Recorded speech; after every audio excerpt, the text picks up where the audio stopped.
Get ready in 3, 2, 1, go.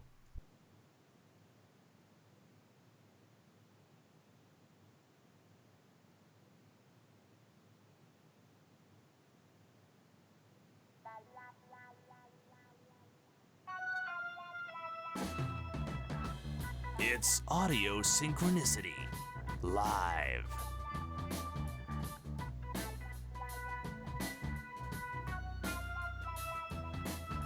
With your hosts, Andres Perez Hello, people of the internet. This is Kaiju Noir here.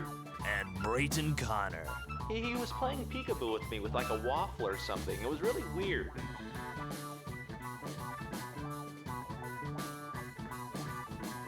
And now, Kaiju Noir presents Audio Synchronicity live. Last time, Brayton Connor and DA's Raph were hatching an evil scheme. Will said scheme work? Find out on the latest episode of Audio Synchronicity Live. Hello, people of the internet. I am your host, Andres Perez, aka Kaiju Noir, and welcome to episode 17 of Audio Synchronicity. I am, of course, joined by my faithful partner in crime, Mr. Brayton Connor. Hello, folks. You know, every time I hear our theme song, I'm just surprised at how deep I got my voice for that. That is remarkable. Because I'm usually, I'm usually just a nasally, happy-go-lucky fellow. But when I listen to that, I'm like, welcome to Audio Synchronicity Live. And I'm like, oh my God. Way to assault my soul, me. It was like you were channeling your inner Andres. I know. Let's see. And so Cody just said, so are we all synchronized audially? I guess so. Are we? I guess. Maybe. I don't know. What is that? What does our name even mean? I mean, have we ever had like a conversation about what does audio synchronicity mean? Like, I mainly chose it just because it sounded cool. yeah. And it's sort of like synchronicity. Obviously, like syncing up means like matching up or like being in tune with one another. So like being like synchronized in an audio format means like it's you and I in tune with one another. Okay. Or if you want to interpret it another way, it could be us being in tune with the audience, given how this is a live conversation we're having with them. Oh my! This is the most thought I've ever put into this. This is interesting. It's because at the end of the day, this is all about us connecting with the audience. This is why we do this thing. At least we try to do it once a month. Unfortunately, things get in the way. We're unable to. We have to end up canceling here and there, and that's primarily why we had to move this session of Audio Synchronicity to Sunday as opposed to Saturday. You and I were busy, but it was mostly me who was busy, I think, and I was on Greg Nunman's channel where he had another live stream where me, Patrick, Andrew, Titan, Goji, and him, we were all just going over every single panel that's going to be at this year's G-Fest. Well, actually, yeah, I'm actually going to be in a panel. I'm going to be part of the Godzilla YouTubers panel with Titan you go with Saturday Night Live. Titan Goji, G-Man 1954. Are you gonna have monstrosities? Are you gonna have musical guests? Can I be the musical guest, Andres? Can I Sure. go there with my harmonica and just play it until I annoy everybody and I'm forced out? Sure. You'll be over on the edge of the table. Yeah, there you go. Yeah. I'll bring like my own drum set every time you make a joke. I'll do a rim shot. What was it like from Mary Poppins? Dick Van Dyke had like a giant one-man band thing going on. Oh yes. Yeah, and oh yes, thank you very much for reminding us, Cody. Happy Easter and happy Passover to all of our religious people in the audience. Yes. Yeah. Funny enough, Brayton happens to be Jewish. I happen to be Catholic, so it's like, hey, we get to represent both sides of this particular holiday season. Jews and Catholics getting along together? Is this madness? Oh my god. It's mass hysteria. Yeah, at least no one is trying to convert the other. That's right. We've improved a lot since the Dark Ages or something. Yeah, the dark ages of 2 weeks ago. Yeah, we've come a long way. Yes. Um, now, Andres, maybe you can explain this to me because I am curious about this thing called Easter. Okay. Where how, Right, because you don't believe in such a thing. I don't believe in egg-laying rabbits. I'm Right, afraid. I have right. to. That's where my main question comes from. Is what is how does the rabbit tie into this? Because I know the basic gist of Uh-huh. the premise behind the holiday, but I'm interested in things like I don't know. I'm just interested in how things like the Easter Bunny and Santa Claus, how these sort of myths and legends sort of develop into the holiday. That always Uh-huh. interests me. I think it all boils down to one simple reason, and that is money. Well, there you go. Yeah. There That's you go. There you go. that explains everything. Yeah. Because like from what I understand is like of course it may sound shocking to some people out there, but not everyone believes in Christianity. Oh no, no. But You can't convince me of that, Andres. There are other people out there with different views on things. That's ridiculous. however, a good portion of them are of a Christian like faith. Right. But the Yes. thing is, it's like corporations, they want to make money, but they can't make Hmm. money simply off of the Christian slash Catholic slash Protestant group. They want to make Right. money off of everyone. Hmm. So it's like Santa Claus, Easter Bunny. This was sort of like their way of taking these major religious holidays and taking the religion out of them Hmm. and making it mainstream enough to where people can celebrate the holiday regardless of their religion. And Yeah. so instead of using Jesus for, to celebrate his birthday or his death day, his resurrection day, Hmm. they simply take a standardized character that has nothing to do with like any sort of biblical religious attachments, Hmm. and then just sell that as turn that into a product for all families to enjoy. Gotcha. Yeah, because again, me being a non-Christian person, Hmm. I still get caught up in like the Christmas craze every December. Right. It's marketed to me as a fun, joyous time of year. I like I like the spirit of Christmas, and I'm not for non-religious reasons. So I guess it's worked. The marketing has worked. I have fallen into the evil business's plan, and I am now a prime customer of their or a prime member of their demographic. Yeah, see, Um, they got you, man. they got They me. They got you, got and me and, by and, the and your mythical, according to Cartman, your greedy Jew gold. yes. They've got me by the sleigh bells at this point with their holly jolliness. I can't escape it. Right. See, Um, that was their plan all along. It's the corporate game, my friend. I understand everything now. Although exactly Um, like for Santa Claus, I can sort of understand because the legend of Santa Claus, Kris Kringle, Saint Nick, these were people who were based somewhat on in certain legends or uh-huh. maybe inspired by certain stories. Like what was it, Charles Dickens' a Christmas? What was it, a Christmas Oh, story tale? Christmas Carol. Carol, yes, okay. Yeah. Christmas Story, that's the one with the boy and the BB gun. Yes. Right. Christmas Carol, yeah. So I think like the Ghost of Christmas Present, I think he was like another inspiration for that. And what else? I think Odin maybe might have been an inspiration for Santa Claus as well. But it was like a Ah, multitude of different things that led to the creation of the Coca-Cola Santa Claus that we all know and yes. love. Of course. For those who don't know in the audience, Coca-Cola pretty much made like the standardized Santa design that has stuck around to this day. Yeah. Let's see. Apparently, in the UK, there may have been 3 Father Christmases, or maybe that's somewhere else in Europe. Of course, we go All fighting for supremacy. The three Father probably, Christmases. and only like the one shows. It's like Highlander. There can only be Yes. one. Every year they're reborn, only to fight each other. That sounds amazing. And of course, if you go by the Mexican the Christmas rules, apparently Santa Claus fights the devil every year. Yeah, it's weird. Foreign countries have so much more entertaining Versions of outlooks Santa. versions of these things. Yeah, it's crazy. Of course, nothing can beat the Tim Allen Santa Claus. Well, no, that is the definitive Santa Claus in Right, my opinion. where you kill Santa Claus and then you I guess they must have skipped over Assume his power. assume his power. Yeah, you absorb his life and essence. It's kind of like Ultraman. I imagine Tim Allen and Santa Claus colliding in midair, Yeah. and then Santa just appearing over him, saying, "You are now cursed with my powers. Sorry about that, bro. You were in the way." Using the beta bells, Tim Allen turns into Santa Claus. Ho ho! Oh, and like as the sun comes up, like his little timer keeps ding, Oh yeah. ding.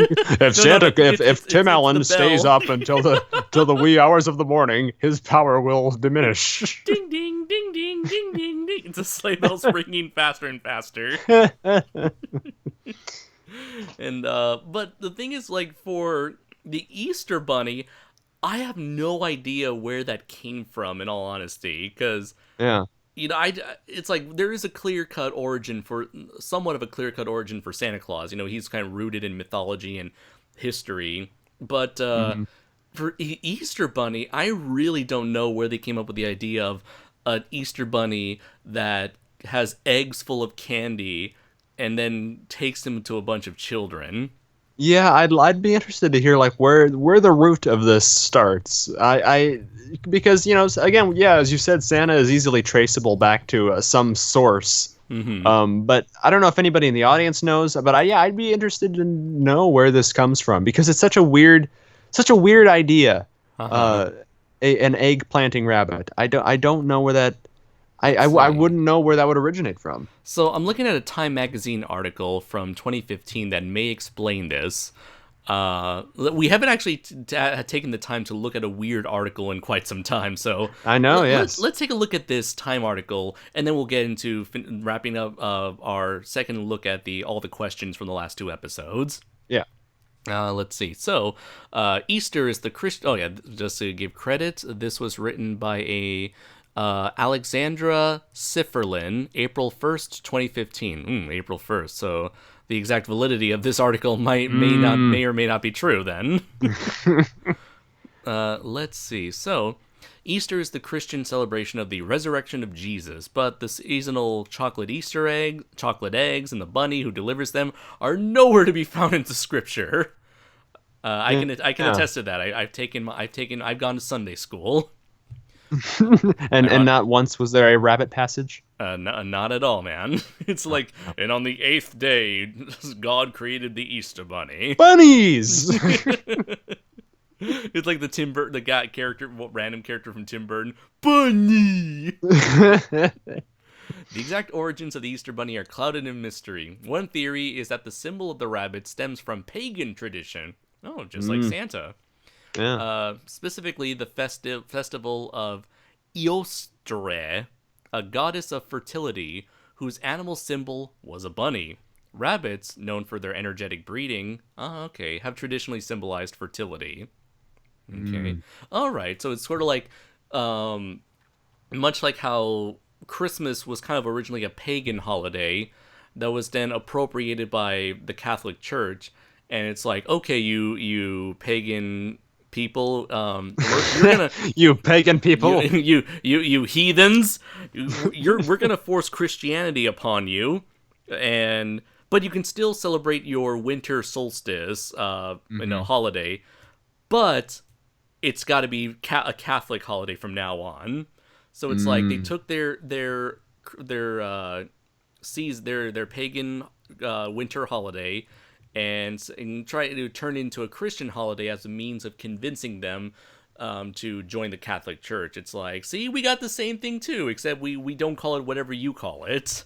Okay. This is all coming together. Then that makes perfect sense. So maybe it's again taking like another pagan tradition and sort of like taking credit for it. yeah, taking credit for it. Except it's not the Catholic Church this time. It's capitalism. That's right. Capitalism, the root of all evil. Yes. The best tradition, the best religion. Money. You see, I like to worship the multiple gods of Jefferson, Franklin, Lincoln, Washington.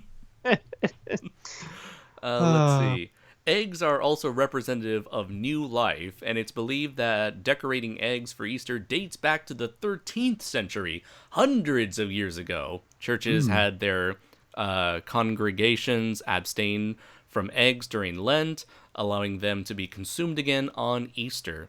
Oh, yeah, Lent is sort of this tradition that Catholics did um, for the month of April, I think, or April or May. I think it's April, where Mhm. they have to give up something that they usually enjoy doing or enjoy having, and then by Mm. the end of, as a way means of representing how God gave up His Son, we Catholics gave up something close to them, and then by Easter that marks the end of the Lent season. Okay. Let's see. So apparently they did this during they decorated eggs during Lent back then, allowing them to be consumed again on Easter. Okay, so for like the original Lent tradition was, I guess they enjoyed eggs all the time, so they gave up eggs for Lent and then could enjoy them again for Easter. I see. According to history.com, oh, sorry, go ahead. Oh no, go ahead. According to History.com, in the 19th century, Russian high society started exchanging ornately decorated eggs, even jeweled and crusted, on Easter. But how did the Easter Bunny begin delivering eggs on American shores? According to History.com, the history with the most evidence is that the floppy-eared bearer of candy came over with German immigrants. Oh no. They were like, "We will annex the U.S. capitalism." Would you like some eggs? Hmm? According to some sources, the Easter Bunny first arrived in America in the 1700s with German immigrants who settled in Pennsylvania and transported their tradition of an egg-laying hare called Osterhase or Osterhase. It sounds very German. Their children made nests in which this creature could lay its colored eggs. Eventually, the custom spread across the U.S., and the fabled rabbit's Easter morning deliveries expanded to include chocolate and other types of candy and gifts, while decorated bags replaced nests.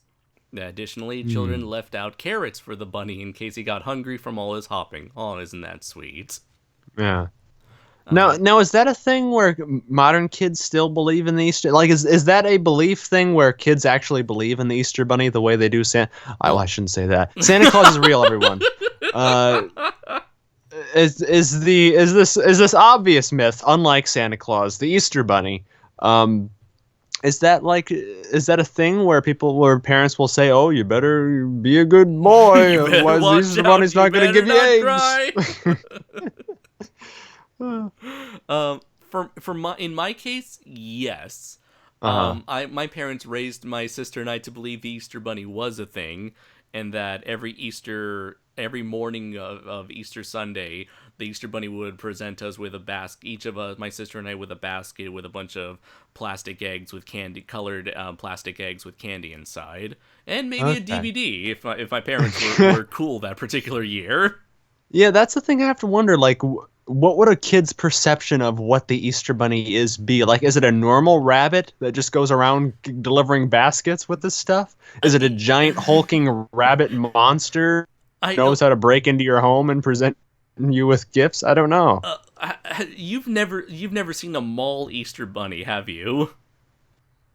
No, no. Okay, so you know mall Santas, right? Oh, of course, yeah. Well, they do the same thing for the Easter Bunny, at least in my area, every year. Oh my God, I've never seen this. Okay, so I want you to Google mall Easter Bunny. Okay. I'm doing it with you as well, just so I can see what you're seeing. All right, mall. Oh, let me go to Google. Not Bing. Damn you, Bing. Who uses Bing anymore? Oh, yeah, me. Mall Easter Bunny. Okay. Oh my God. So it's an individual in a Easter Bunny costume, sometimes wearing clothes, sometimes not wearing clothes, and he takes pictures with children on his throne. His throne of blood and tears. Speaking of This is speaking of tears and blood, if you want to know, look up scary Easter Bunny photos. Oh, I'm looking at them right now, Andres. I can't believe any of these. I don't believe any of these children aren't paid actors. I don't know how anyone could be that happy to see these things. Uh, Scary Easter Bunny. Yeah, that's. Oh my God.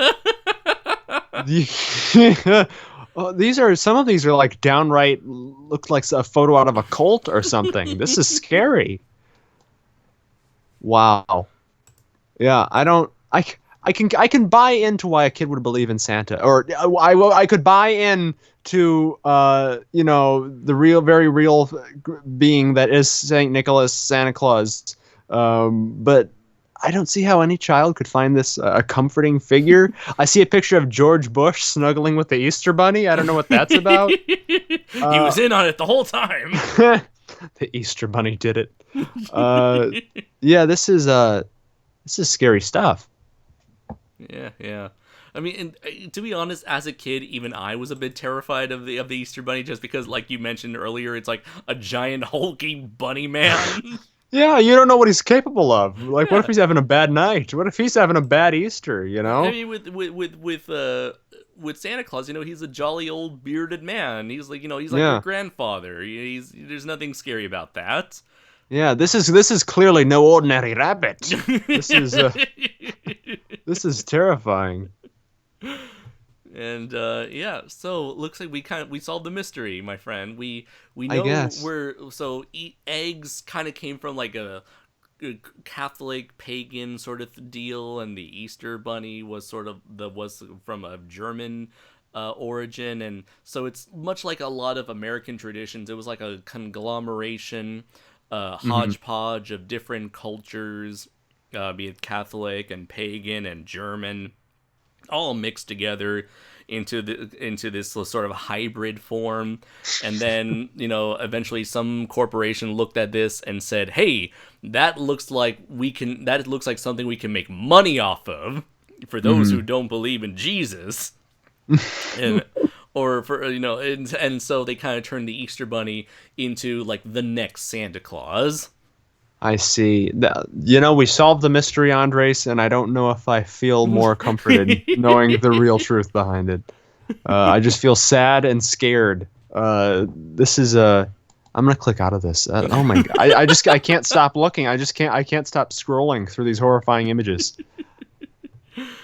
And Oh, let's see. So, from what little I know, and Crooked just mentioned, you would have known quicker if you read my comment.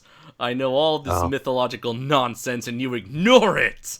I believe he does. Well, Crooked as him, him and of himself. He's a mythical creature. Right. So Yeah, he's probably he's been around. he's probably in the know. He's probably been around since the beginning of time. He's probably in cahoots with the Easter Bunny monster. Yeah, yeah. Now, where did the Sandman come from? That's going to be the next mystery we got to Oh, find that'll out. be a fun segment for our episodes. Like Where every does this episode. insert mythical legend myth come from? Yeah.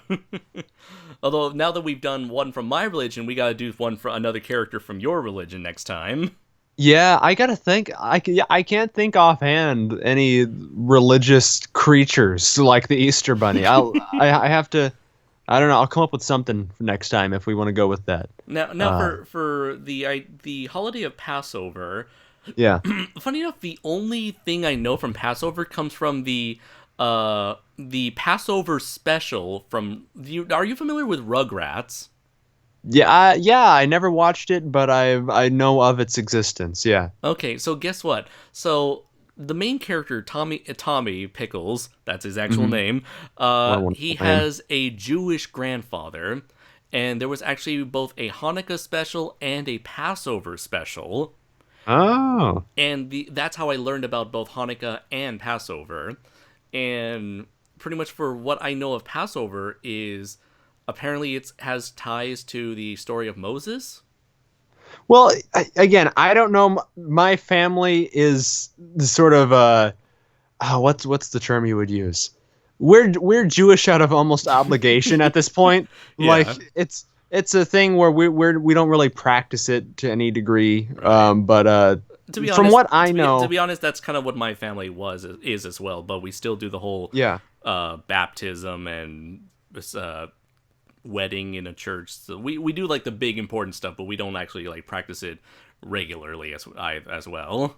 Yeah, yeah. It's from what as I understand it, Passover is basically just a way of honoring like the Israelis escaping Egyptian rule, I guess, like being Ah, liberated as a yeah. people. So So that yeah, it's like a spring feast festival type thing. No, you'll notice a lot of Jewish holidays revolve around eating, feasts, festivals, food, yeah. consuming food constantly. Well, like, there's a Um, reason why the Catholic Church stole everything from the pagans, because that's that's what right. they did before as Yeah, well. yeah.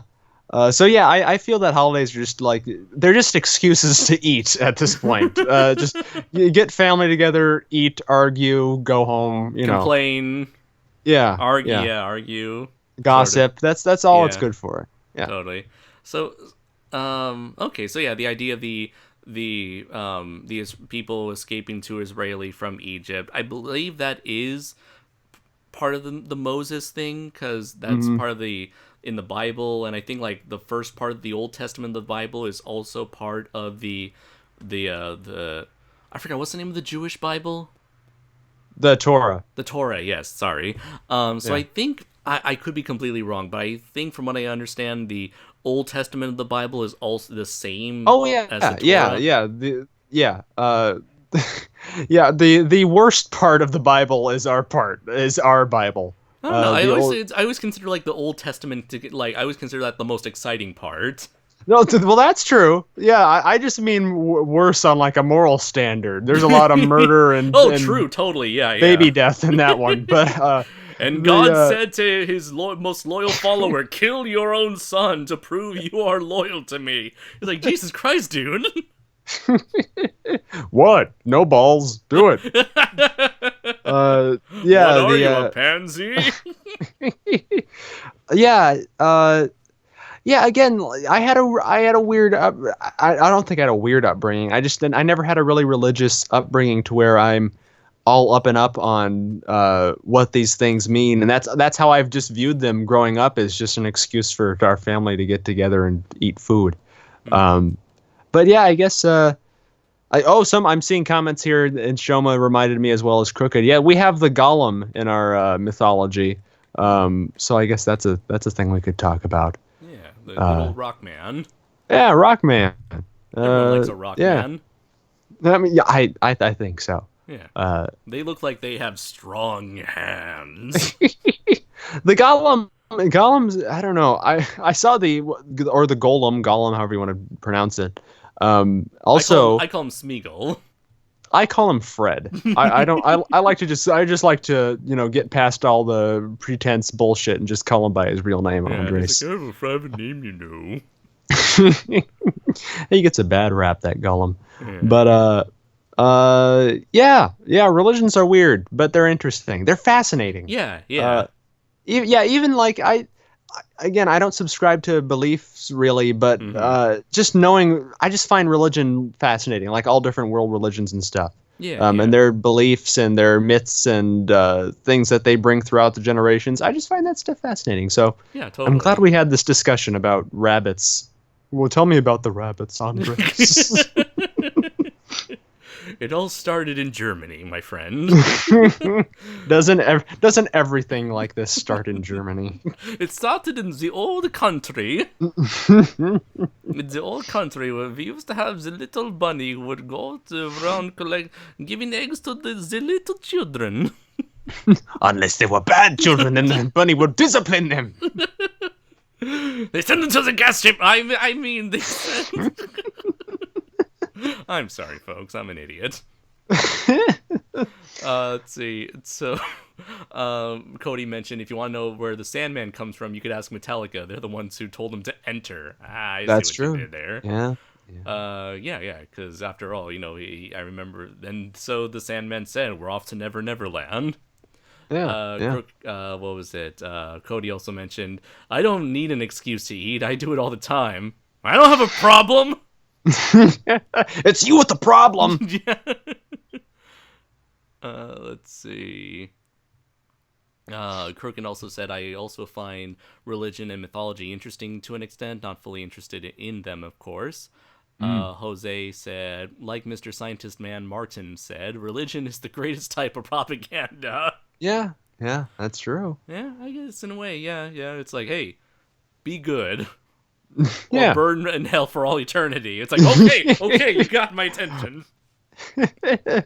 You had me at all eternity. And yeah. So yeah, happy Easter and Happy Passover Easter. to everybody. It kind of reminds me of one time where it's like, the true meaning of Halloween is love and family. No, it isn't. That's Christmas. Oh, then what's Halloween about? The candy. It reminds me, like, that's what Easter's all about. It's about love and family and friendship. No, it's not. It's about the Easter eggs. Oh, yeah. Now, again, a stupid question, and then we'll move on to the not stupid questions from our audience. Okay. The egg are Easter eggs actual eggs? Because I've seen a lot, the plastic little things with candy inside. Yeah. But what are the proper Easter eggs? What's the proper Easter egg ritual or whatever? I really don't know, because my family nor anyone I knew ever did that. I don't think that we've ever done like legit Easter eggs. They've always been like the store-bought candy ones, because those are the easiest to put together, or those are the easiest ones to buy and then hide all over the backyard or the front yard or the park, and you don't expect them to break and cause a mess everywhere. So I see. I think certain classrooms, maybe they do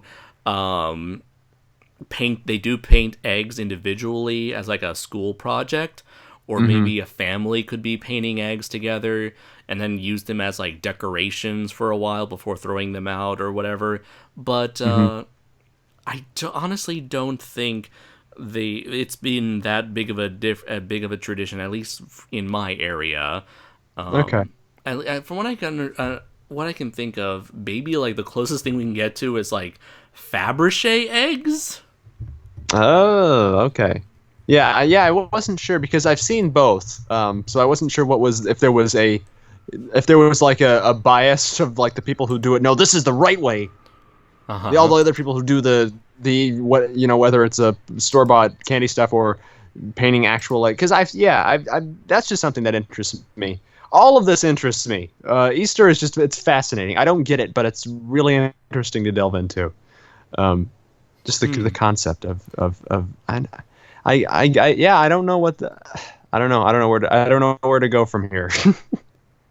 We've broken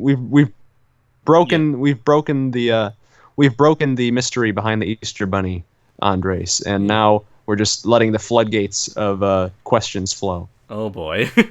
And let's see. We have Crooked, who mentioned that his family does do real eggs, and Cody mentions he switches between real and fake eggs. So I guess it is more of like a case by case basis.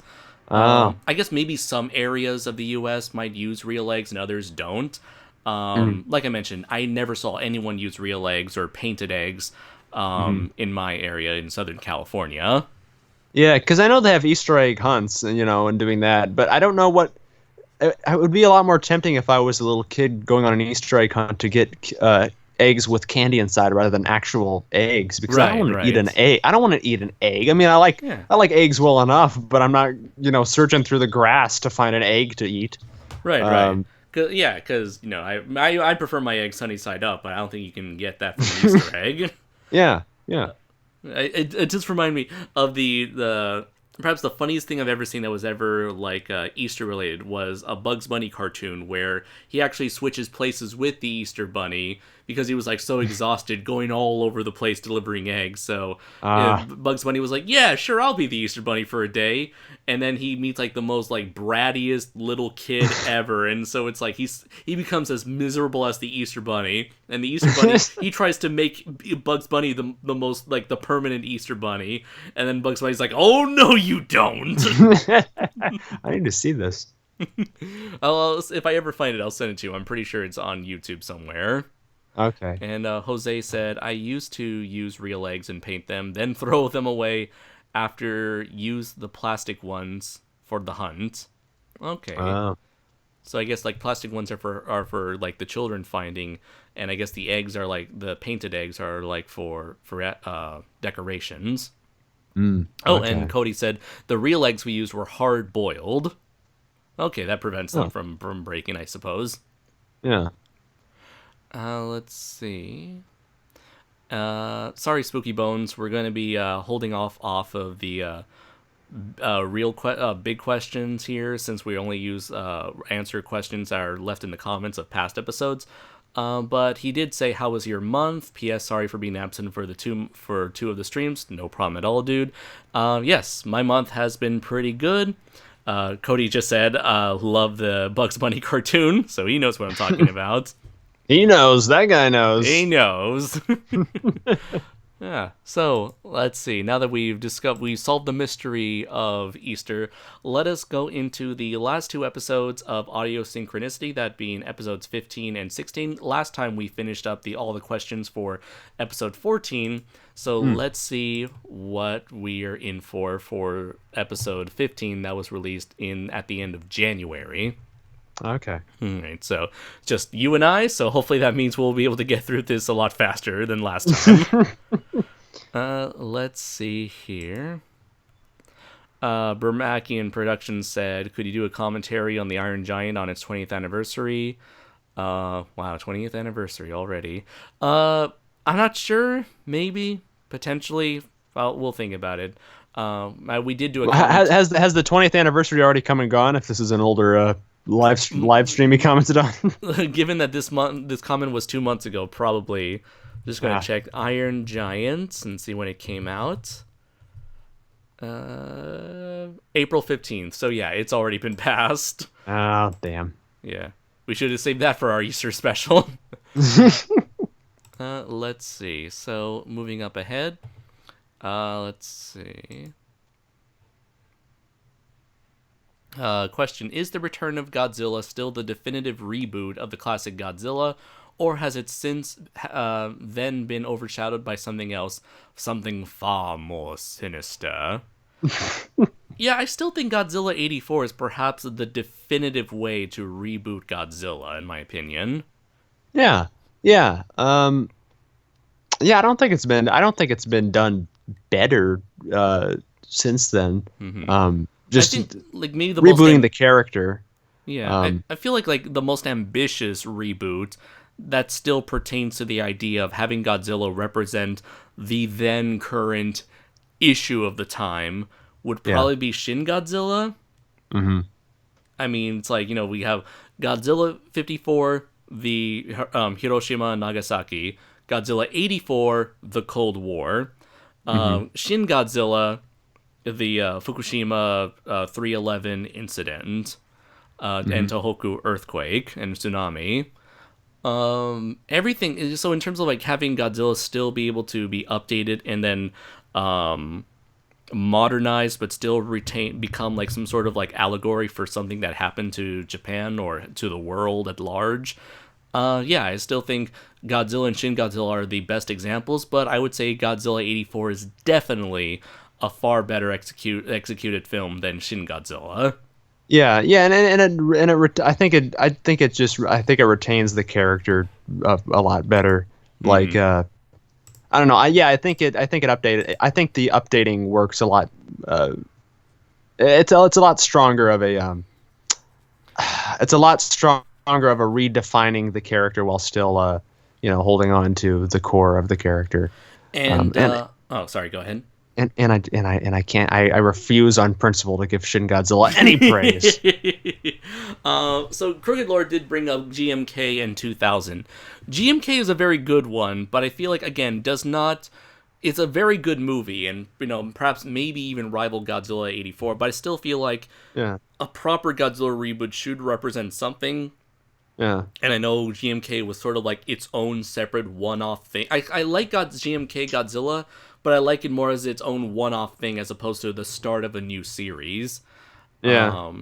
And of course, so it's like comparing GMK to Godzilla 84, that's like comparing apples and oranges, I feel.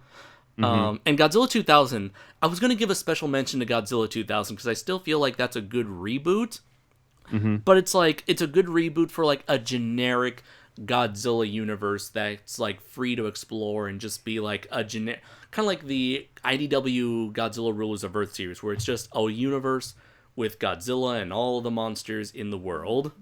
Yeah.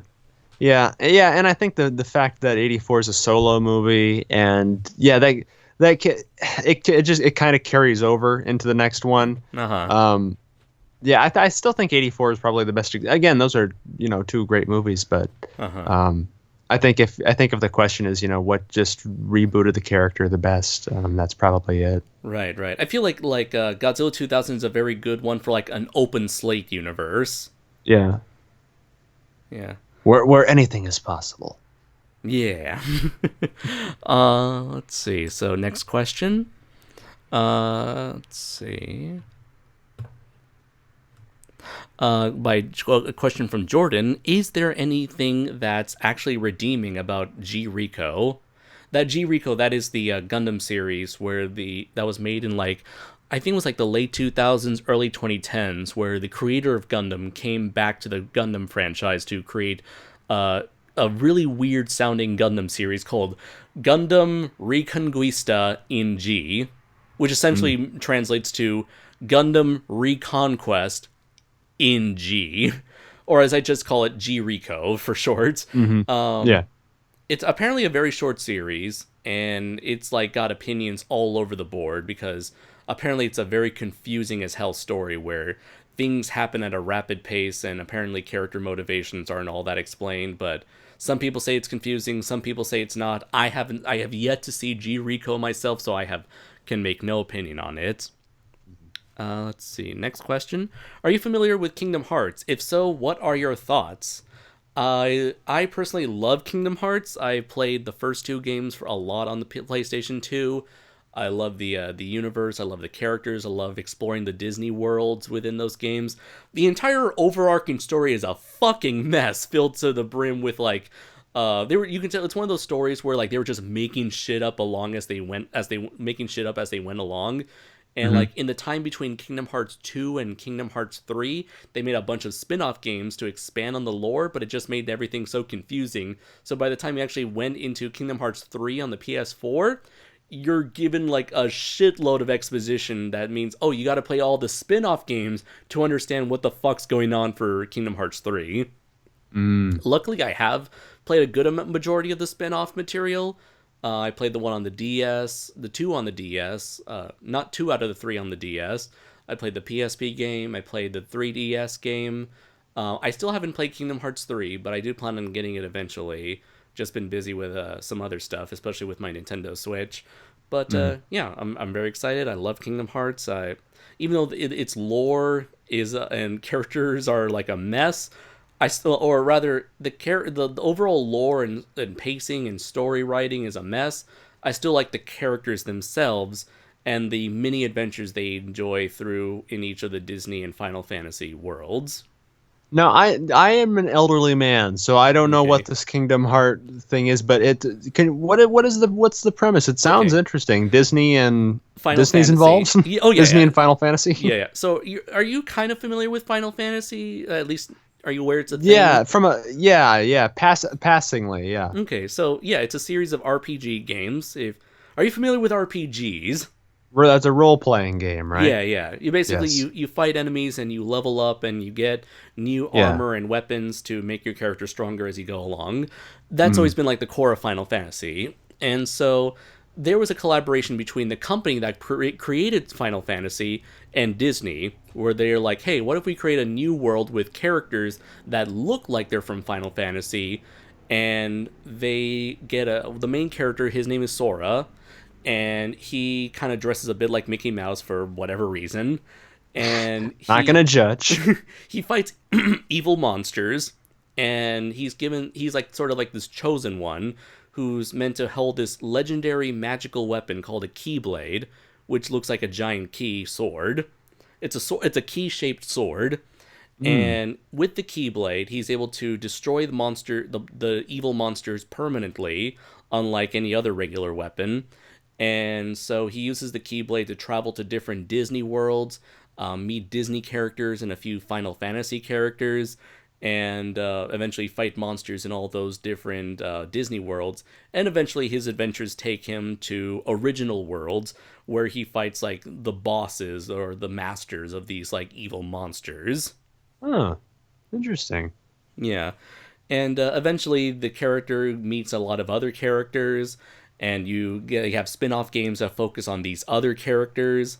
And Hmm. then eventually they go into sort of like clones of characters, but they're not like real clones, they're like spiritual clones. And then that's when it gets all really complicated, where it's like if you turn evil, you become a dark monster, but actually you Ah, turn into two dark monsters. But then some of the dark monsters can turn into real people themselves, but then they have to merge back with their dark monster to become real people again.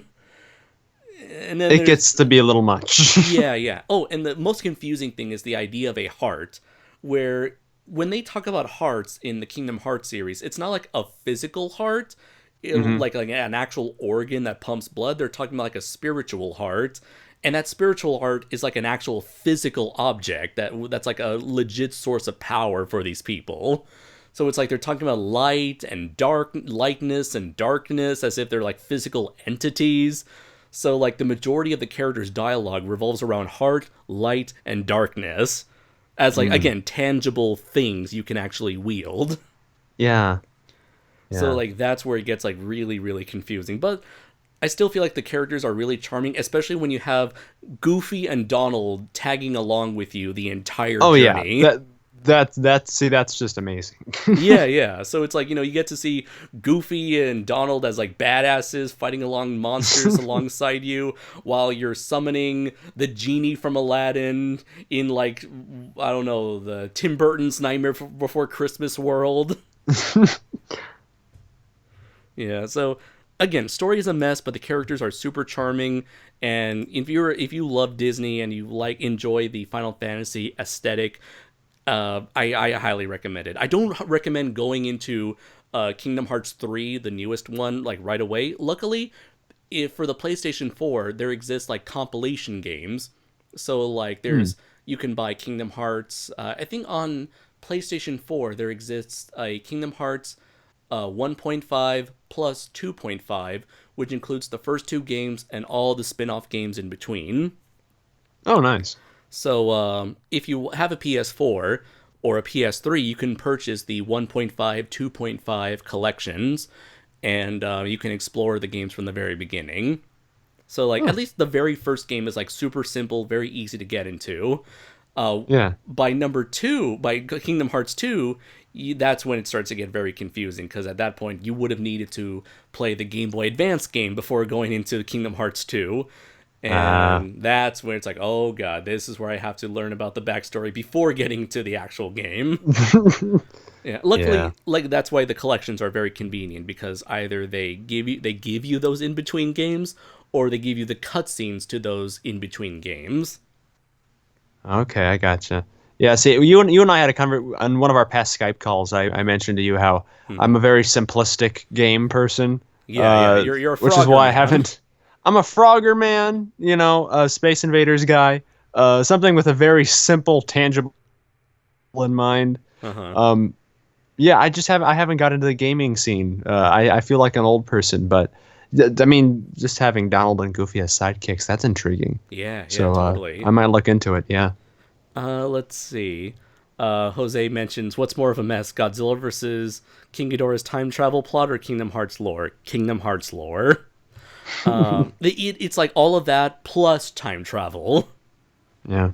And apparently, the main bad guy time travels to the very beginning and dropped different versions of himself along the entire series franchise thingamabob. Well, I don't, I don't that was get that it. was Jordan says the only one I've actively played is Chain of Memories on the Game Boy Advance and Recoded on the DS. Cody says my sister was obsessed with the first Kingdom Hearts game. Rage quit when she couldn't beat the final boss. Hmm. Let's see. Oh, Primal Graffiti Source Rex says it's basically Bleach.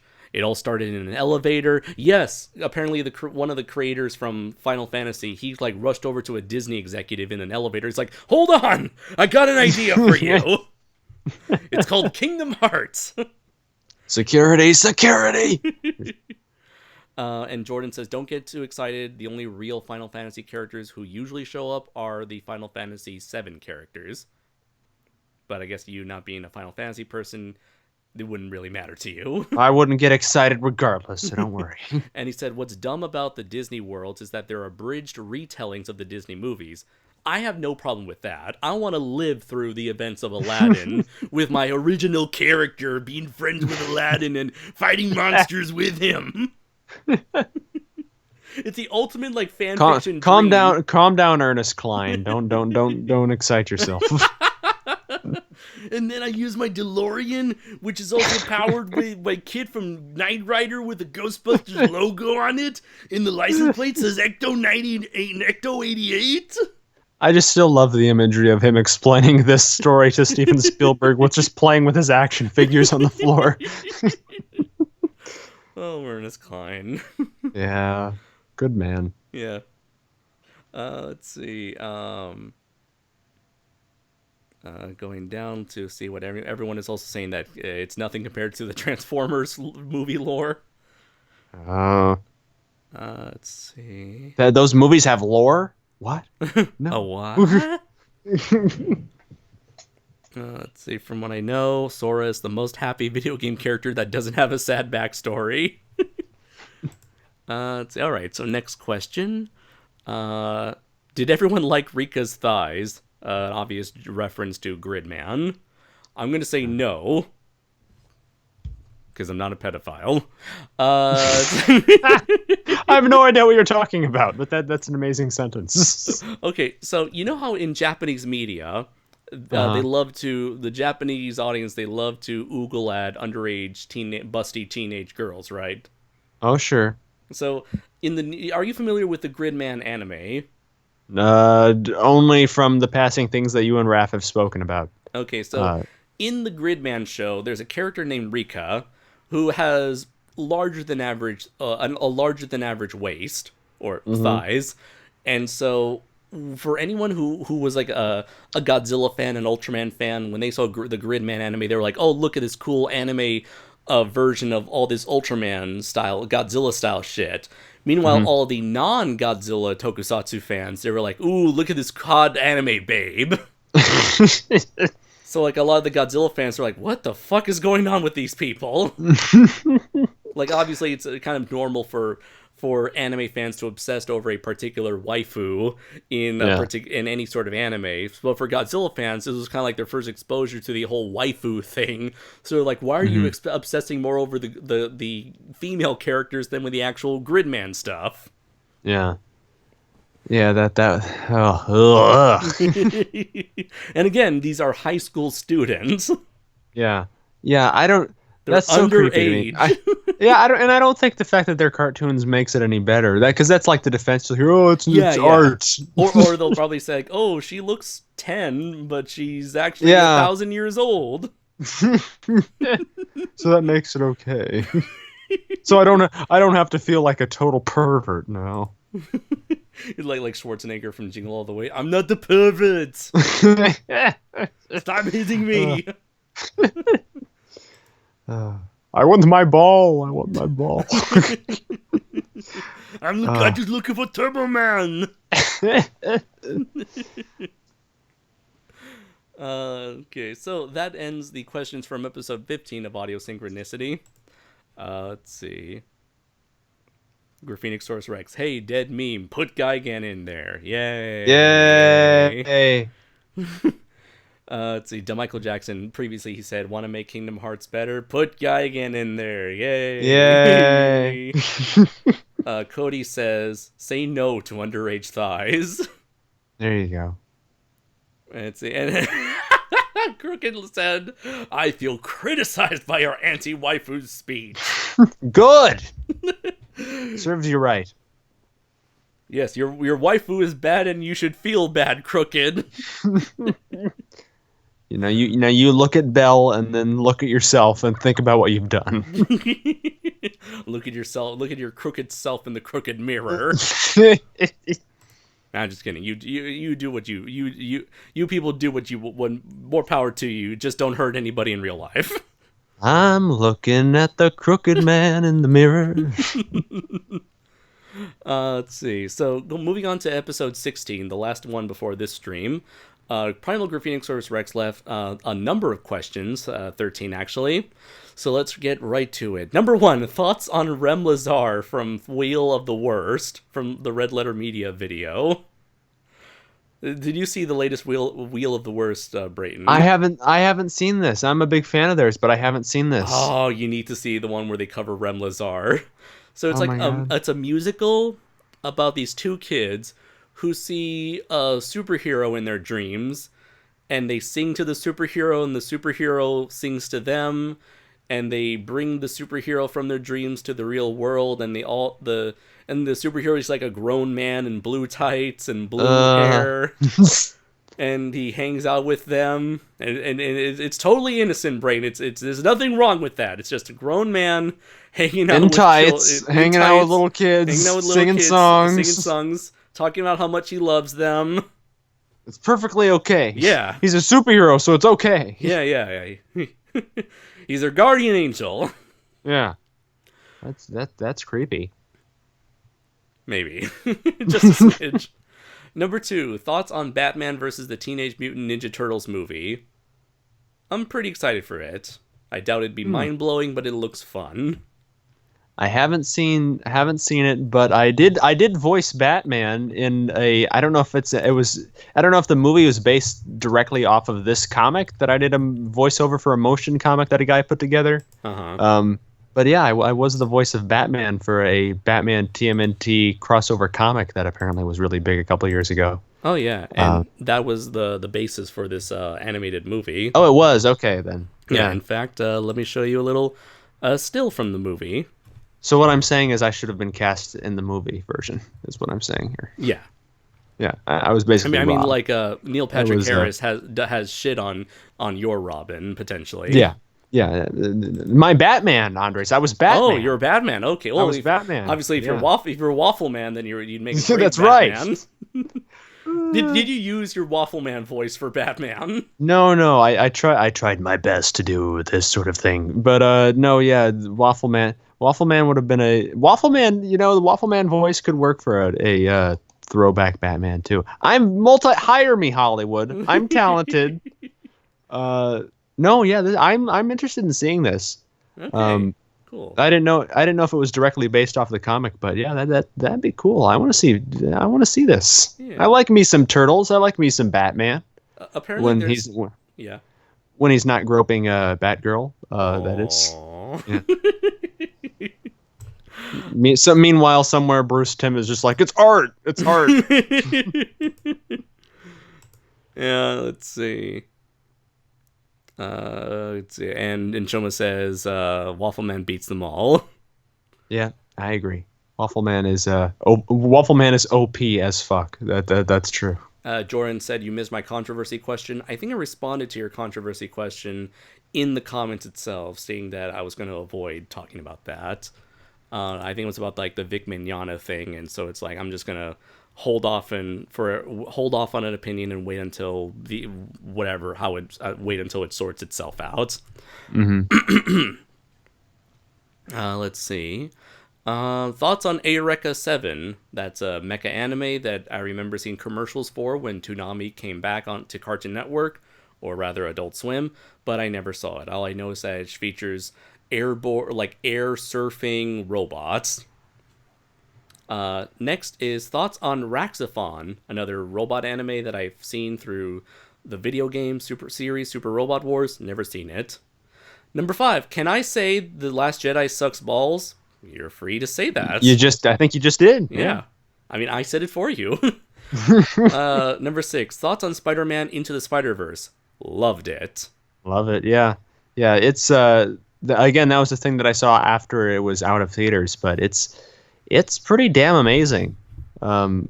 Just again, how well they encapsulate who Spider-Man is.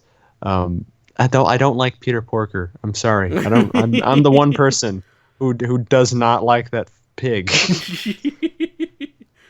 And yeah, you're someone who was interested in watching a Bugs Bunny cartoon earlier this stream. Well, that's true. You've got me there. Got him. See, I would have been sold if they had Bugs Bunny be one of the Spider-Men. That would have been great. Well, But yeah, I don't know. then you should have wait for the eventual Bunny Hulk special that'll eventually come. Oh, I That's an can actual I can dream. thing. That sounds great. I can dream for these things. But no, Spider-Verse was fun. Yeah, a lot of fun, a lot of love, a lot of heart in it. Yeah. 7 thoughts on Netflix redubbing Evangelion. I heard it was a rights issue where I think ADV was in charge of doing the dub beforehand, but ADV, despite being kind of out of business for the most part, is still refusing to give Netflix the rights to use its dub, so Netflix is using its own dub. Plus, while the Evangelion dub is pretty good, it's still a 90s era dub, so it's like it could have been better, especially if you listen to like the newer like dubs for the newer rebuild Evangelion movies. Let's see. Number 8 is specifically for you, Brayton. Why the fuck are you refusing to watch Evangelion? Just curious. I don't know. I just don't. A lot of it, honestly, is just it doesn't interest me. Like that, and that's basically what it all boils down to. It doesn't. I don't want to get pulled into the trap of watching Evangelion and devoting any more of my precious time to Hideaki Anno, and that's basically it. I don't have really ill will towards it. I'm just not. It's not my thing, and it doesn't interest me. That's all. No need to get aggressive, Mister. Gosh, I'm just a guy who isn't interested in animated teen dramas. That's all, or whatever it is. I don't even know what it's about, so I can't even really. Well, I can't even really be negative on it. You're mostly right. It's like it's a teen coming of age teen psychological teen drama, horror drama that is disguised as a monster of the week super robot show. Okay. And I think that's kind of what makes it quite genius. Let's see. Next question. And Shoma, why do you take Power Ranger monsters seriously? It's worrisome. I'll let Raph explain damn, that for him. Damn, we forgot Enshoma. It's like Kevin! Ralph! Just meanwhile, Raph alone in New York. We'll get some by myself. He's talking to his like mannequin family. How you doing? Fighting off Joe Pesci. Merry Christmas, you filthy animal. Oh, okay, Jordan. Okay, so he mentioned actually your controversy question. We're gonna get to that right next up because you left it in episode 16, not 15, Jordan. So next is of Primal's list. Which is the happier movie, Plague Dogs or Watership Down? Oh no. I've only seen Watership Down, and that I would not describe that as a happy experience. And neither is Plague Dogs. I always thought Watership Down may be the real origin of Easter, for all we know. I don't know. A lot of rabbits at war, man. Let's see. Next up, I'm going to say they're equally sad. Next up, thoughts on objectivity and subjectivity. So objectivity is like fact. Subjectivity is opinion. That's like the most simplest way you can put it. And I think there are people who can disagree with that. That's fine. But for me, this is like the easiest way for me to comprehend these concepts. Yeah, same here. Yeah.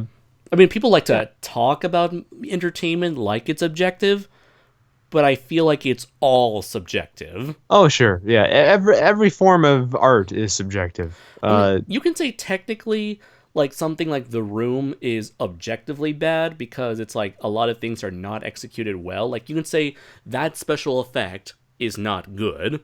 That is objective. Yeah. But the overall experience... the experience of it is different for can be different for everybody. You know? Right. So it's like people. You can say the effects for Shin Godzilla for me I can agree that a lot of the effects for Shin Godzilla are objectively bad, but I feel Hmm. like it's still subjectively a good movie, while you believe Yeah. it's subjectively a bad movie. Yeah, yeah, I think it goes back to like whatever everybody's least favorite movie is someone's favorite movie. So Yeah. it's like you can never it's hard to put a blanket of bad or good to generalize that much on anything, I think. Um, because yeah, I think it all just comes down to a matter of opinions for the most part. Right, right. Um, It all depends on whether or not, like, you can say something is good or something is executed good or bad. uh, You can say something is technically well done or bad, but it also depends on how much does it bother you. yeah, how much does it matter to the audience? You Yeah. know, how much Again, yeah. using the Shin Godzilla approach, because it's a movie that Braden and I are like on complete opposite sides of. You can Hmm. say the characters are not very well fleshed out. That is Yeah. objectively true, but I can say subjectively it works for this type of movie, while Braden says subjectively it doesn't. Yeah. Yeah, and even if you have a movie that's like 90% like positive ratings, the fact that Hmm. it's 10% still exist that don't think it's good, you can't say still say it's objectively good. Yeah, yeah, yeah. It's a tricky thing, but yeah, I don't. I think that's pretty much the cut and dry of it. Is that uh, I don't think objectivity really exists in that broad of a sense when it comes to anything or any art. Right. And if you Um, disagree, that's perfectly fine. if it disagrees, you're an asshole. Objectively. That is merely your subjective opinion. And people will say, no, it's wrong. Here, I have the facts here to prove that I am objectively right. That's perfectly fine. I don't care. I subjectively don't care. Yes. Let's see. Number 12. Thoughts on Avatar The Last Airbender and its shitty sequel, The Legend of Korra. I don't think it's shitty. I think it's overly hated a lot. I thoroughly enjoyed Legend of Korra. I'll agree some parts feel a bit like inconsistent, mainly because it was originally meant to be a season or a 2-season show, but stretched out to 4 seasons. But I enjoyed the whole ride through. And yeah, Airbender, it's definitely a masterpiece. Did you ever saw either of those shows? Again, that was the thing where I know of its existence, but I never watched it. That was with there was the bald kid, and he had like a Yeah. giant yak or Yeah, something. yeah. And yeah, again, I knew that it was a thing on Nick at one point, but I never sat down and watched it. Okay. Let's see. I recommend watching the Shyamalan movie. I feel like it's a very good abridged version of the whole series. I recommend. No, I don't. I sense some sarcasm in your. No sarcasm at all. I recommend watching the movie. It'll help you get in and get into the sea franchise. As you say with a devilish grin. Insert like that audio clip of of shitty CDI Bowser laughing. As you twiddle your finger and stroke your mustache. And the last question he said, thoughts on Super Robot Monkey Team Hyperforce Go, the best American anime ever. I honestly never saw. Oh, funny enough, Primal Phoenixsaurus Rex said it's an air bison, Brayton. Oh, is that what? Okay, I'm sorry. I didn't mean to generalize with the yak comment. Yeah, I do remember seeing the commercials all the time for Super Robot Monkey Team Hyperforce Go on the Disney Channel, or I think it was Jetix back in the day. Nowadays it's called Disney XD. But I never actually saw much of it, only because I never watched much of Jetix, only except for Power Rangers and any reruns of the 90s like Spider-Man and Batman shows. So Yeah. I never actually watched it. I remember its giant robot looking very boring, but I like the character designs.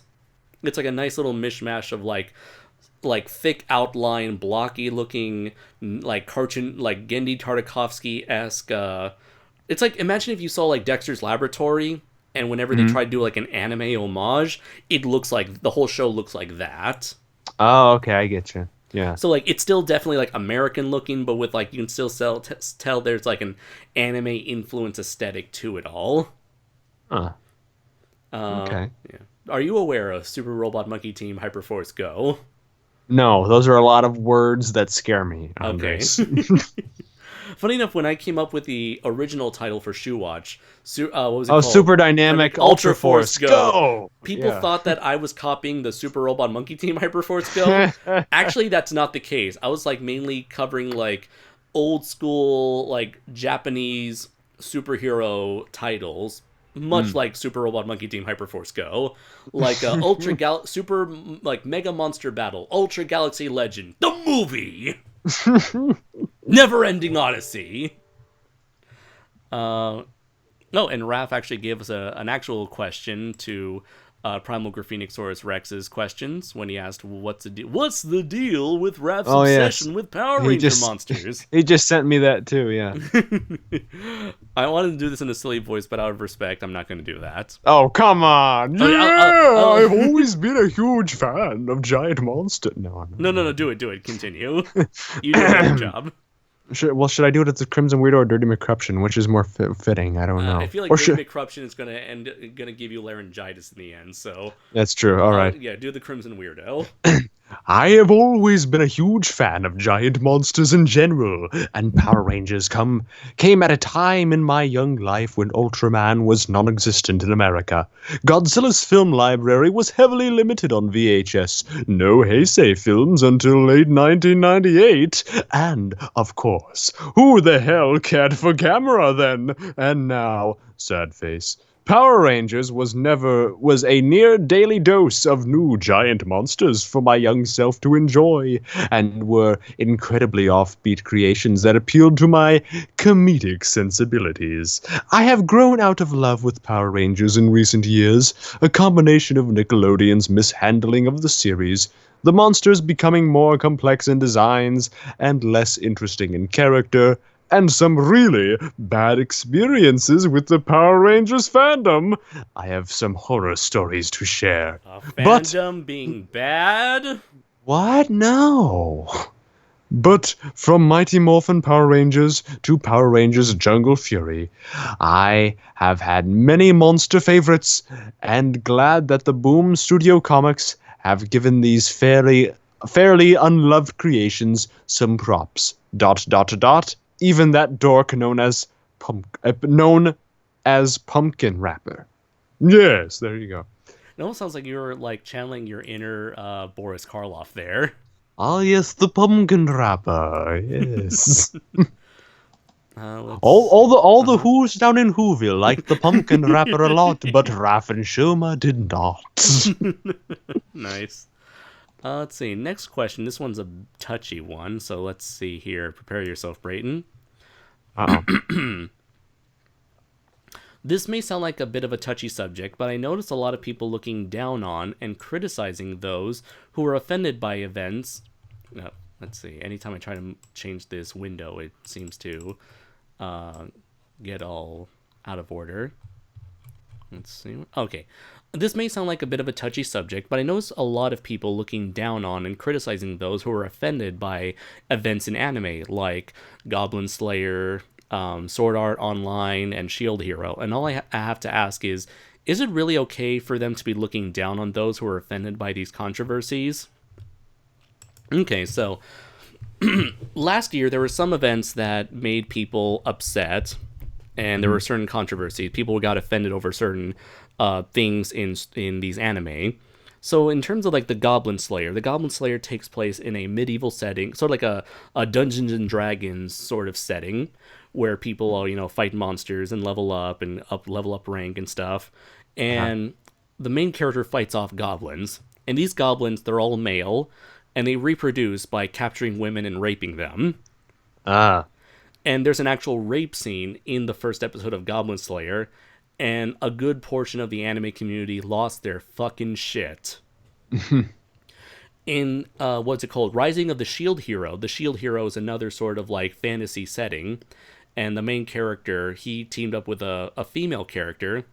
The female character wanted to take advantage of him and claimed that he raped her, and everyone hated the main character. He was cast aside, and he became this like sort of bittered, curmudgeoned antisocial dude who only works by himself now because Yeah. this woman like screwed him over with her Hmm. false rape allegation.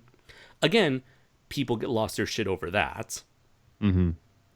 So a lot of people, such as myself, thought these people were kind of getting out of, not out of touch, but I mean not out of touch. I would say they overreacted to this sort of thing, and Hmm. I did make fun of them in my review of Goblin Slayer episode 1. And like I did mention, they're free to believe in whatever they want to believe. You know, if having a rape scene, regardless of how it's done, that's not good. You don't like it, that's okay. But what I take issue with is the idea that you're not allowed to have these sort of story elements at all. Because I Yeah. feel like if done tastefully, if done respectfully, you can do anything in a story. But Hmm. to say that you cannot do that, you can't do this in a story. You're like, I don't agree with the idea of like limiting someone's creativity just because you don't like it. I Yeah. think that's like the main thing I take issue with. I'd also take issue with the idea that it's bad because it has that thing. Uh-huh. Um, I agree it is. Like bad on principle just because it has that. Right. I don't agree with that, Hmm. and I do criticize that. Um, so it's like to look down on men. Like, is it really okay for them to, for? So his question, Jordan's question was, it is okay for them to look down on those who are offended by them. Again, if it's not your thing, I understand. But to say that no one is allowed to do it, that's where I take issue with it. Hmm. In which case, I do look down on people who try to limit creativity. Yeah. What do you think? Yeah, yeah, I think with a situation like that, again, I don't know I haven't seen the show, so I don't know, Of course.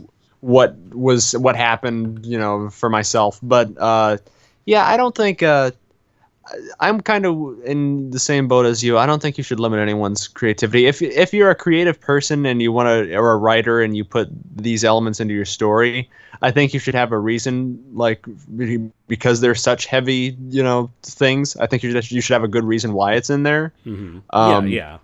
and it should be done, I don't think having shock stuff like that just to have it in there is right. Um, I think it should be. I think there should be a reason if you're going to go that far with an idea for it to be there. But yeah, I don't agree at all with censorship when it comes to that. I think that's wrong. Yeah. But having said that, I don't look down, on people. I don't know. It's such a tricky thing Yeah, I know. because a lot of people do get offended by things. But I don't think I can ever. I feel like I can. There's a gray area where I feel like I can criticize and not agree with their being offended by that or anyone being offended by something. But at the same time, like, I don't know if it's my place to decide what what they can get offended by and what they can't get offended by. So I don't know. I don't know. It's just weird. But I am in the same boat as you about uh, uh, people saying on principle that something is not okay and you can't do that. I don't think that's right. Right. Funny thing is with that one Rising of the Shield hero where the woman made that false rape allegation, Hmm. several people, anime journalists, claim that it was a very sexist. It's like the most sexist thing ever, and that the writer should feel bad Oh. about himself. Here's the interesting thing, as Crooked Lord pointed out, the original manga or made light novel. I'm not sure where it started. It was written, but the original story was written by a woman. Yeah. Yeah, I think for people to get bent out of shape like that is silly. Yeah, I don't agree with yeah, I don't agree with demonizing the person behind it if you're offended by it either. I don't think that's right. I think it's like, Um, as Jordan mentioned right now in the comments, the problem is that the anime came out while the Me Too movement was going on. And yeah, oh, is like that right? in real life, sexual harassment is never a good thing. Yeah. I mean, it's common sense, but I feel like I got to state that just to be Yeah. absolutely clear. And I know that we're in a day and age where people are now more concerned about sexual harassment in real life more than ever, and I think that's a good thing. Yeah. And And I can understand that. I can sort of understand how people who are sensitive to that subject in real life may have an issue with it being portrayed in media, especially if they think that it's trying to glorify sexual harassment or sexual abuse. Mm. But again, that's something where I disagree. I can sort of understand where they're coming from, but I just don't agree with them on principle. Does it make me a bad person? I hope not. Mm-hmm. But I'm saying, like, It's Again, it all comes down to a personal thing, you know. perhaps, yeah.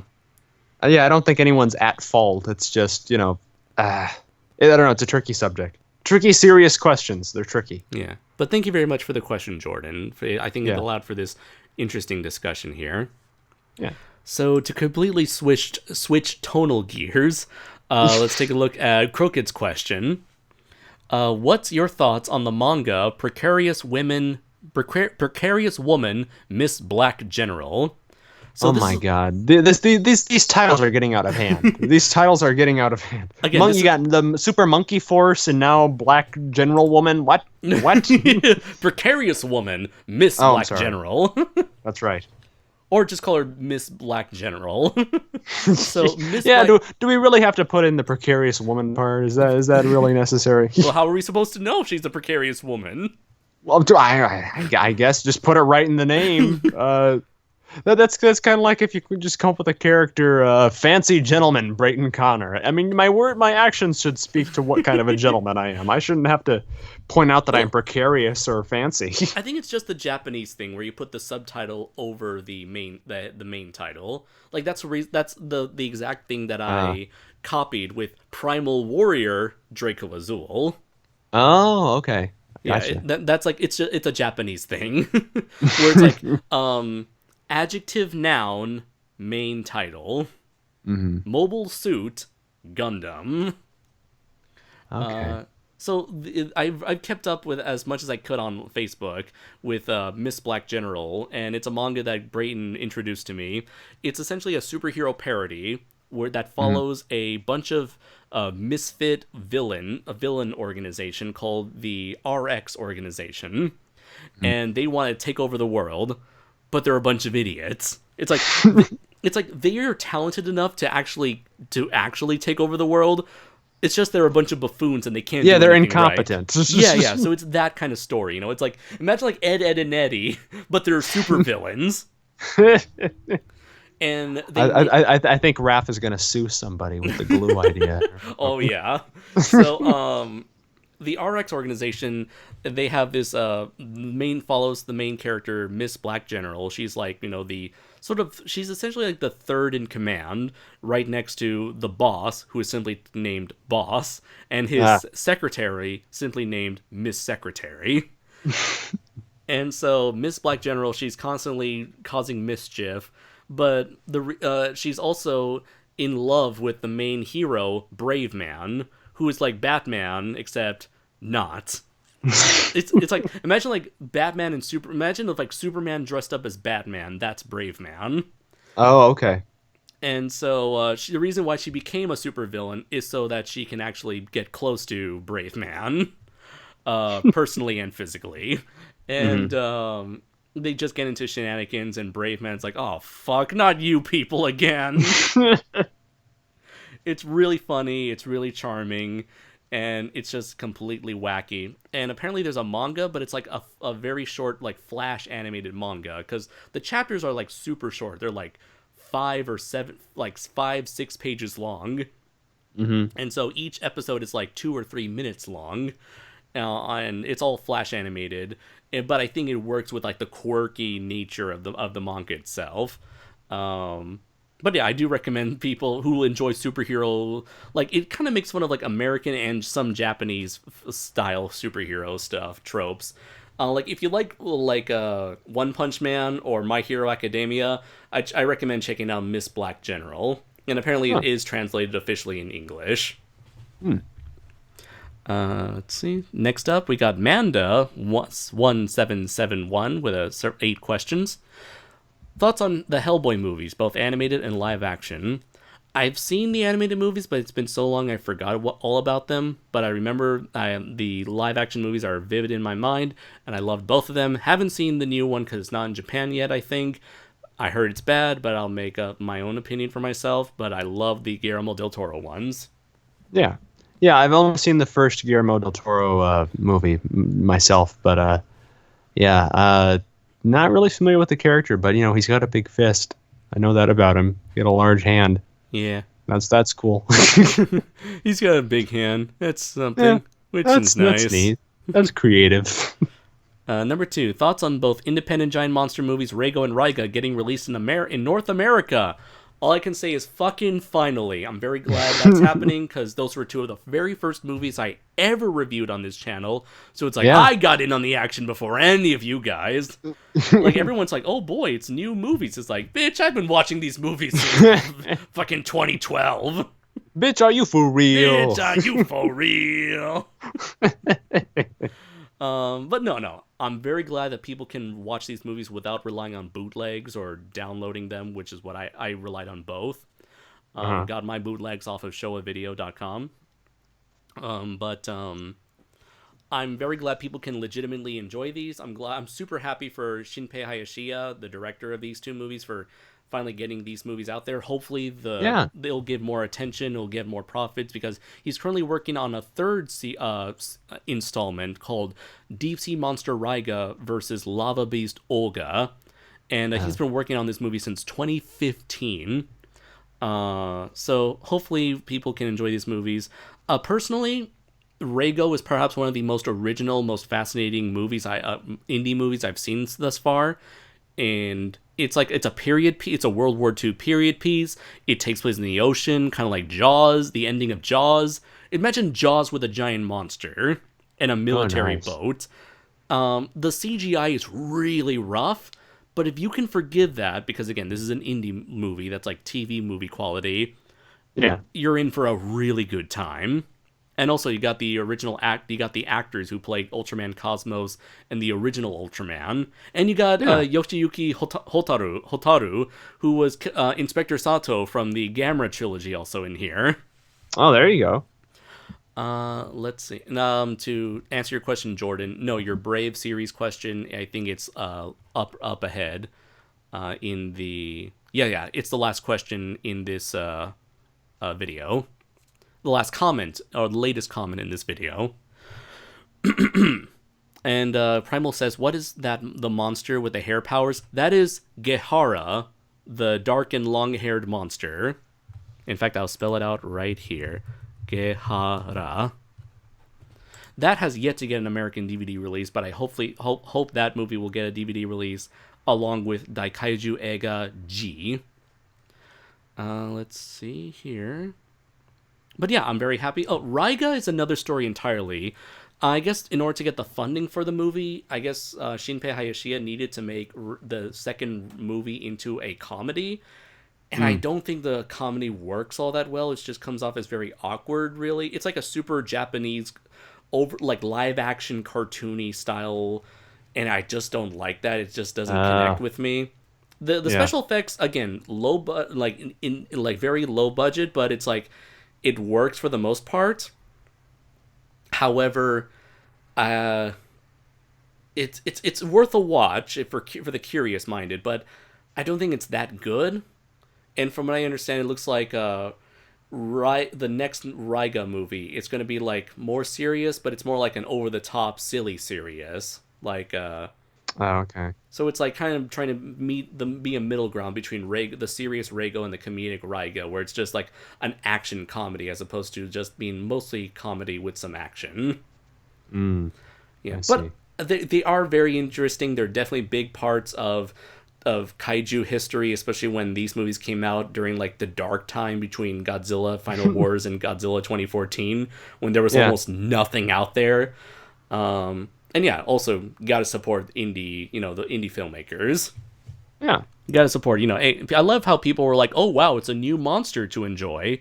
And I'm very happy for that. We could use more monsters other than the usual Godzilla, Gamera, Kong thing. Yeah. Let's see. Next up.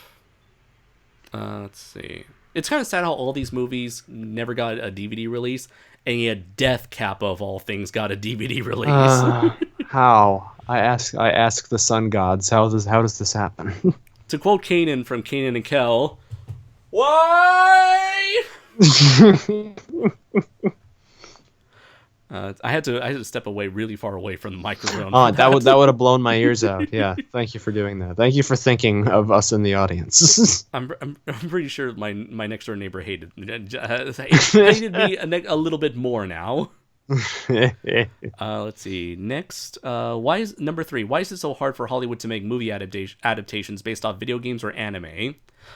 I think either one, they think they can do it better, and which ends up becoming something so different you might as well have made a new movie entirely. Or 2, the video game story was not that good to begin with for a live action adaptation. Where it's like, sure, you can make a Mario movie, but what exactly are you going to make it? Because there's barely any story to begin with. Yeah, there's not enough meat on the bone there to really directly adapt something. And I also think that it could be just a matter of really bad luck, where they just take somebody who with like barely any credits to their name, and they're trying to do their own spin, or they try to play it safe by coming up with a generic story, and they end up producing something that's like nothing like. It's almost like, yeah, I think it's like a string of bad luck where it's like people don't know how to do it or what the proper adaptation would be. There's yet to be like a good movie to be set as the template for how to do video game movies. So people are just making shit up as they go along because there's not anything there to begin with. There's no bar to rise above. I still feel like there's a decent amount of anime movies out there. You just got to look for them. Like the recent Battle Angel Alita. Let's see, the Death Note movies. In fact, I made a whole video with Titan Goji talking about our favorite live-action adaptations. So you can check that out on Titan Goji's channel. But I feel like a lot of the best anime movies are the ones that don't feature a whole lot of special effects unless it's from Hollywood. Even then, with Hollywood, you're going to end up either with a Battle Angel Alita or a Ghost in the Shell movie, where one has a good story that's already based on a good manga, or one that's like a very dumbed down movie based off a influential anime movie. So I just think it's mostly a case of people thinking they can do better than before, or trying to make it more mainstream, or they have no idea, so they're making shit up, and they don't get the right people, or it could just be dumb luck or dumb bad luck that they end up getting a string of getting the worst writers ever. Because I feel like you can make a good movie out of, and if the Lego movie has shown us anything, is that you can make a good movie out of anything. Yeah. Maybe it's all of those things, all of the above. Yeah, it's a number of things. Yeah. So who knows? Apparently, Universal is making a Super Mario Brothers movie from the Minions people. So who knows how that's going to turn out? Yeah. Apparently, the comment is really talking a lot about Death Kappa right now. Let's see. Hashtag bring Gamera back to life. No, we need to make Gamera great again. Next up, number 4. Who came up with the idea of making a top 10 list, and why are they so popular? I want to say magazines, maybe? Yeah. The first thing I heard of the top 10 list was David Letterman's top 10. Yeah, I don't know. I want to say like newspaper articles and magazine articles. I suppose so. Yeah. And why are they so popular? Because people enjoy seeing the best of the best or the worst of the worst. And they're very easy to make because they're not your content. Yeah. That's why Watch Mojo has risen to the megalomaniacal empire that it is. Apparently, some YouTubers like Matthew Santoro became super big because they made top 10 videos. Mm-hmm. Apparently, they're not so popular anymore from what I hear, according to the latest rumor mill about the YouTube algorithm and stuff. But for a while, that was like the thing to do to be popular. Yeah. Here's a top 10 Godzilla monsters, or here's a top 10 what the fuck moments in the Godzilla series. And you'd never do a stupid top 10 list, Andres. You have that integrity. No. Now top 15 list. That's a whole there. Now that's a different thing entirely. That's 5 steps above the rest. Saido Kuraku said, Kaiju Noir opinion on the Ultraman Netflix series. Sorry, Saido, we shifted the format of this live stream to where we're answering questions left in the comments of previous episodes after those episodes have finished. But to answer your question quickly, I did make a review for the Ultraman Netflix series, and you can check that out right now. It's 2 hours long, I think, but it's like I guess to basically sum up my thoughts. I loved it as much as the manga. I liked it as much as the manga, and I really enjoyed the manga. So I really enjoyed the Netflix show. Let's see. Let's see. I guess yeah, not so much to talk about top 10 videos. So next, when it comes to giant robot designs, what qualifications make or break a good robot design? For me, a good robot design is how well you can memorize it and how well can it translate from style to style. Like, I feel like the simpler the design is, the easier it is to have it stick in your mind. And that's the case not just with robots, but for character designs in general. Yeah. Because you don't want something that's very overly complicated to where it's just a mass of metal. Like, if you look at the Transformers series, there's some like Bumblebee and Optimus, they're brightly colored, so it's kind of easier to remember what they look like. Oh, yeah, easy to pick them out, easy to, remember them, yeah. Kind of easier to draw them. But if you think of like the majority of the Decepticons, it's just a mishmash of gunmetal gray parts all mashing with each other. I mean, you can kind of tell Barricade because he has bigger arms and hands. What was it? Starscream looks like an upside down triangle. But for the majority of them, it's just like a big giant clusterfuck. So I think like the more the more iconic, the better. Yeah. Next up, what is a movie trailer you think looks better than the movie it was advertising for? That's a tough one. Okay, here's an easy one. Godzilla 2014. Yeah. That's perfect. That essentially advertised a whole different movie than what we got. We were expecting Godzilla 54, and what we got was essentially a 70s era hero Godzilla movie. Yeah, all I wanted was there to be the bwah, bwah, bwah, the drunken Godzilla theme. Oh yeah, from Megalon and Hedra, I guess. And then after he kills the Godzilla, the female Muto. Ba ba ba ba ba ba.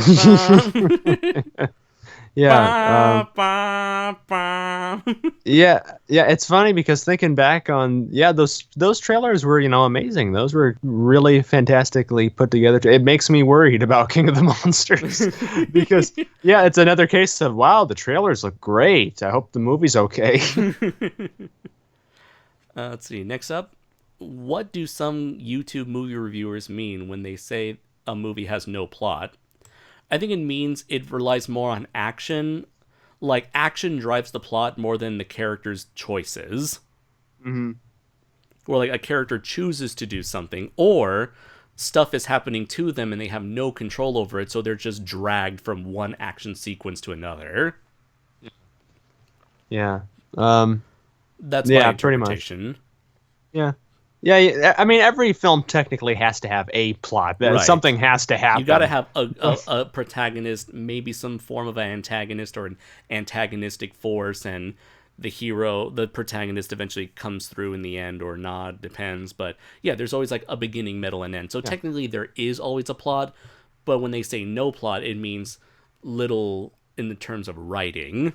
Little in substance. Unless you're Andy Warhol, then there doesn't have to be a plot. Right, you can just shoot something. Film a building for 8 hours. 8 hours. That's all the plot you need.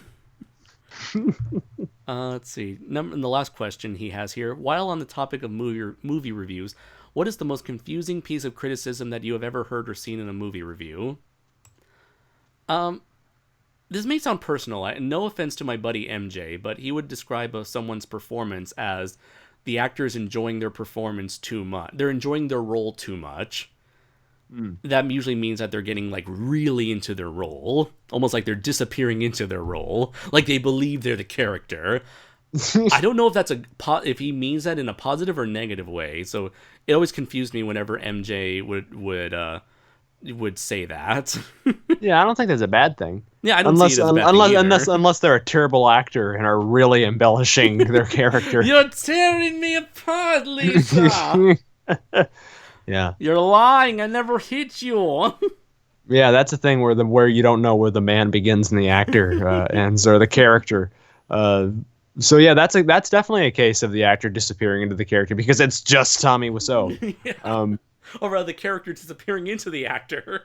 Yeah, where could go either way. Yeah. But in terms of bad criticisms or odd criticisms you never understood. I don't know. What's I can't something really you think of any. usually hear? I don't know. I don't watch a lot of movie reviews, so it's hard for me to think of anything like right off the top of my head. And like I do listen to people like Jeremy Johns or Chris Stuckman, but especially Double Toasted, aka Yeah. the former guys from Spill.com. And they always have like at least like in terms of Double Toasted, they always describe what they're talking about. So I never have an issue with hearing what they're critiquing. I have never had an issue understanding their critiques. But yeah, I do understand when people make like super broad generalization. But at least they can tell, oh, it's a criticism. Oh, this is a positive. But I really don't know at the moment. I'm sorry, Manda. Next up, let's see. The last question we have for today is from Jordan. Are you familiar with the 90s anime mecha franchise called the Brave series? You may already be aware of one of their installments, Gao Gaigar. Yes. So back in the day, the company behind Gundam, the animation company behind Gundam, teamed up with the Japanese toy makers who made Transformers and made a series of giant robot anime shows. And the last one was Gao Gaigar, which is essentially like a lion, a bullet train, a drill tank, and a stealth bomber combined to form a giant robot. Is Gao Gaigar Japanese for lion train bot thing? I know Gao. Gao is the onomatopoeia for roar. Okay. I guess that goes with the whole lion shtick. But that's the only one I've ever seen of the Brave series. And if you've seen my top 15 favorite giant robots in fiction, you can see that Gao Gaigar is indeed in there. So, yeah, I want to see more, but I just don't have the time to see everything under the sun. Let's see. I'm looking down at the comments here. Some Cody Brash is saying "ga ga ga ga go." Oh, gar. that's the theme song. Ga ga ga ga ga ga ga ga ga ga ga. Oh, okay. Ga ga ga ga ga. I wasn't sure if he was doing that or just like having a fit. I wasn't sure. Wanted to make sure. Jordan says, "I like Gal Ranger." Yeah, see, Gal Ranger. That is literally Roar Ranger. Oh, okay. Let's see. All right, so it looks like we're pretty much finished with all the questions from the last two episodes. So we are finally caught up, my friend. Yay! We were behind, but now we are no longer behind. Now we are on the straight and narrow of not being behind anymore. And Jose asked, have you seen the IMAX King of the Monsters preview? Or no, because I'm not in America, and Shazam is still not out. And even then, I still wouldn't see it because I don't want to pay that much for IMAX, and I don't want to spoil myself. At this point, I'm shut off. I'm closing myself off. It's like, that's it. No more. I've seen enough. I've seen enough to make me want to see it. I don't want to ruin the experience for me. Inchoma says, after tonight, do you two believe Japan loves obnoxious titles? Yes! Yes, always. So, hopefully we'll be able to, as much as we try to make this a monthly series, obviously real life gets in the way and other priorities arise. So, thank you very much for sticking with us, all 15 of you, for our Easter / Passover special, Sunday special of Audio Synchronicity Live. So to end things off, where can people find you, Brayton? They can find me at Branson Films, my YouTube channel. You can find me you can find me in your homes along with the Easter Bunny, delivering sweet candies to all of you for being good Catholics and or Christians and or believers in candy and money. Yeah, that's it. Just look for me, and I will be there. And look into your hearts, and Look I into will be your there. hearts. You Da, da, will da, da, see. da, da. Look into your heart. Next thing you know, we're gonna get a copyright claim for that. Oh, great! Nice going, Andres. You ruined it. Don't. When will I ever learn? Da da da da da da. Womp. Boink. And you can find me at your nearest Passover celebration, where I'll be eating all of your family's food. Yay! So yeah, we got to share a little bit of like cultural exchanging. We answered a lot of questions, got into a conversation about controversial subject matters, talked a bit about robots and monsters. What more could you want for a Passover Easter special, Sunday special? So like I said, we try to make this a monthly series, but we can't always be on time. But thank you very much, every single one of you, for joining us. Anytime we do have make time for this live stream series, we're always glad to see all of you and interact with all of you every step of the way. So thank you very much for your continuous support, and hopefully you'll stick with us in the future as we explore more zany topics and get into more ambitious projects. So, like to follow up what Brayton said, you can find me here on the YouTube channel. Got some videos lined up. I'm currently in the middle of editing the next episode of the Shoewatch podcast, in which I will interview Scott Schmidt, the writer behind the indie kaiju comic Durantis, the Lost Serpent, as well as the arcade beat-em-up homage comic Final Street. Ooh. So, yeah, also, we got ourselves a really kick-ass title card drawn by Tyler Souls, the guy behind my comic book series, Giant Robot Comics, so be sure to check that out. Also, if you want to follow the progress on my comic and any art related to it, you can look at the Primal Warrior Draco Azul Facebook page. And let's see, anything else? Oh, yeah, you can also check out Exterm Central's YouTube channel, where Brayton, Patrick, and I, and Titan Goji and I all did Andrew, not me, Andrew. Sorry, Andrew, Yes. Patrick, Titan Goji, me, and Greg and I all did like a 3-hour live stream where we went over discussed every single panel that's going to take place at G-Fest 2019, and talk about also some random shenanigans, as you would expect from me and Braden and any of us in our crazy circle of friends. So that is Exterm Central. That is CENTRAL.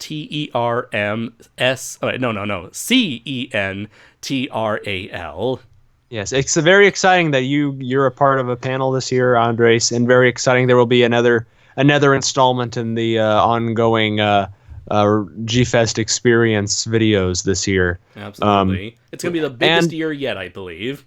Oh, yes, the biggest, most exciting year. We're all together again. And we're... Wouldn't it be nice if we were older? And yeah, I spoke to someone last night, someone very top secret who you know who some people may know in the audience, that they're 99% sure that they're going to G-Fest this year and will be a part of our YouTube videos. And I don't want to spoil any secrets for the audience, but they have a thing for giant, well-endowed women. I'll say that, and Power Ranger monsters. Is it the Easter Bunny? In a way, yes. I like if I were to picture the Easter Bunny as a real being, this is who I would picture. So yes, it is, Andres. Yeah. So thank you very much, everybody. So also at this year's G-Fest, so be sure to look forward to the YouTubers panel that's going to take place on Sunday, I believe at 2 or 3 o'clock p.m. It's going to be one of the last panels on Sunday. Be sure to check us out. Titan Goji is going to be hosting, and it's going to be me, him, D-Man 1954, the guys from Monstrosities, and guys from Dangerville. So all of us are going to be there. And you can also find me in the in the artist alley selling my Draco Azul comic book. Yes. So yeah, look forward to all of that. So until next time, everybody, I have been Andres Perez, aka Kaiju Noir. And I am always Brayton Connor, for better or worse. And until next time, everybody, take care. For your audio has been synchronized. Synchronized.